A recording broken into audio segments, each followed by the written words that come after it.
Now, joining us to discuss more on this is a foreign policy analyst, Bolu Michael-Biyi, and a legal practitioner, Okiki Adeniran.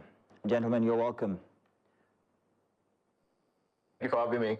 Great. Good afternoon. Good. Okiki, let me start with you. What legal barriers currently prevent Nigerians living abroad from voting in national elections? The legal barriers are, very straightforward.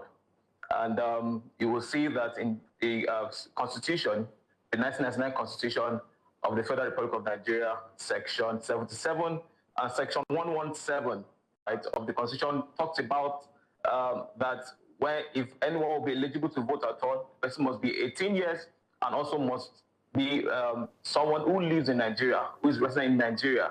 And this is one important, part of the Constitution that has limited the people in diaspora, right, in voting in elections. And also, Section 121(1)(c) of the Electoral Act also, added to this, saying that if anybody would register or vote in an election, that person must live at the local government or around where the person has registered. And you can be very sure that in drafting this particular section, the diaspora citizens were not, contemplated in any way at all. So those articles, those sections, basically, they have, disenfranchised the people outside the country majorly. And, this is what they are talking about, and they are clamoring for a change that they should be able to vote in elections. Thank you very much. Now, Bolu, let's come to you. Earlier this morning, inside of Breakfast Extra, we had Mr. Frank Weke, and he told us about the robust community that we have when it comes to diaspora Nigerians and how much they remit to Nigeria, not just to Nigeria, but to the whole of West Africa. Now, Bolu, the question is, what are the what are the, logistical barriers that we might be facing when it comes to diaspora voting here in Nigeria? Okay, thank you for having me. Nigerians abroad, we send billions of naira, millions of dollars, down to the country. But unfortunately, we have no political voice.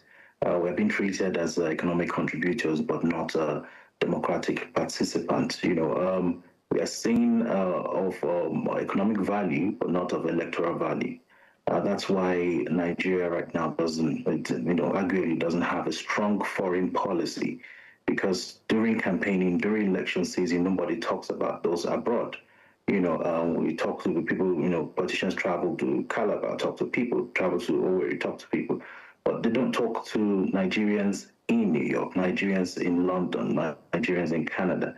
And it's unfair, because we are Nigerians as well, and we determine the future of the country. Many Nigerians have the intention of returning to the country within the next 4 years or 8 years that these leaders are going to be in office, which means that if we don't have the agency to participate in the electoral process, we don't have that opportunity to determine our future, and that creates a sense of frustration and disconnection among diaspora Nigerians, and the bond between the citizens and the country, it becomes very weak. Being excluded in shaping the affairs of the country's future is unfair, and that's why it's kind of easy for diaspora Nigerians to pledge allegiance to their host country. And we've seen that in sports, we've seen that in other areas of life as well. And the brain drain and the talent drain is heavy. And I think one of the reasons is because we're not participating.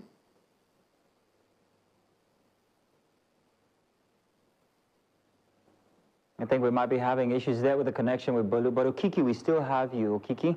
So now, Okiki, are you still with us? I'm hoping you're still with us. How does the right to vote for Nigerians abroad relate to broader human rights and democratic principles? It's very straightforward. The rights of the diaspora, is very sacrosanct, right, in voting in an election. Basically, you can be very sure that other African countries have, taken up this. They have, looked into the international laws and also their domestic laws, and they have merged and they have included this in their laws. Countries like Ghana, Kenya, South Africa, now they do this. They allow their citizens to vote outside the country. Right, having said that, in Nigeria, one of the things I believe we should look at are the laws, right? International laws that guarantees that a citizen should be able to vote outside the country. And one of such laws, is the International Covenant on Civil and Political Rights. Article 25(1) specifically says that a citizen of a country who stays outside the country should be allowed to vote. And in fact, if you look at the Article 25, right, African Charter on Human and People's Rights, it talks about the right of a diaspora citizen, voting in an election. And this is because, just like you've said, it's very important to include these people because not just the inclusion for the economic value, but also they should be able to elect, the people who will be governing and will be seen to the fact that, the things that they are giving to the country. So these are the laws that we should look at as a country, and domesticate these things and ensure that our citizens abroad can vote and they are eligible, to vote. Okay. Now I hear that Bolu is back with us. Bolu, welcome back. Thank you very much for joining us. So, Bolu, we've got some countries that have actually implemented diaspora voting. South Africa, Kenya, Ghana, here in Africa. Estonia is another country that has been implementing this consistently. So I'm wondering what exactly Nigeria's challenge is when it comes to implementing such a thing. If we have such big systems as financial systems that are able to help us make secure transactions across the world, why aren't we able to do this when it comes to elections?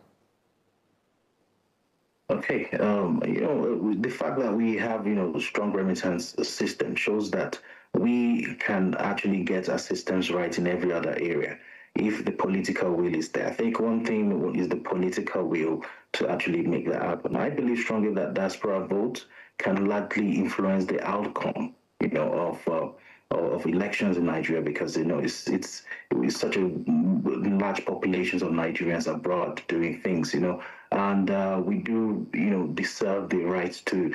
We do have a civic right, a civil right, and we deserve to be able to determine the future of the country. Many Nigerians do intend to return to Nigeria at some point. Some within the next 4 years, some within the next 8 years. So if we're not able to vote, we don't have the chance to determine the future of the country. First, we need for this system to be in place, we need the cooperation of the host country. If we're in Austria, for example, or in Canada, the host country must be brought in some way, and also election abroad must deal with the legal, the security, and the logistical issues as well.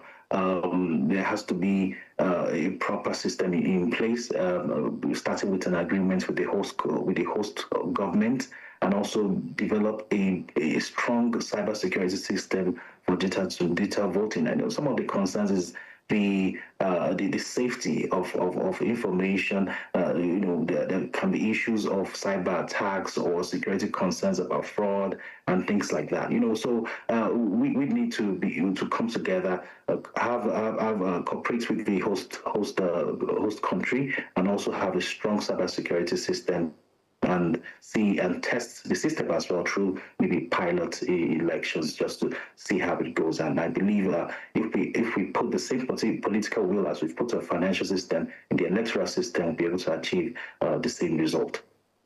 All right. Well, thank you very much, gentlemen. Okiki, Bolu, it's been a pleasure having this conversation with you. Thank you. Okay.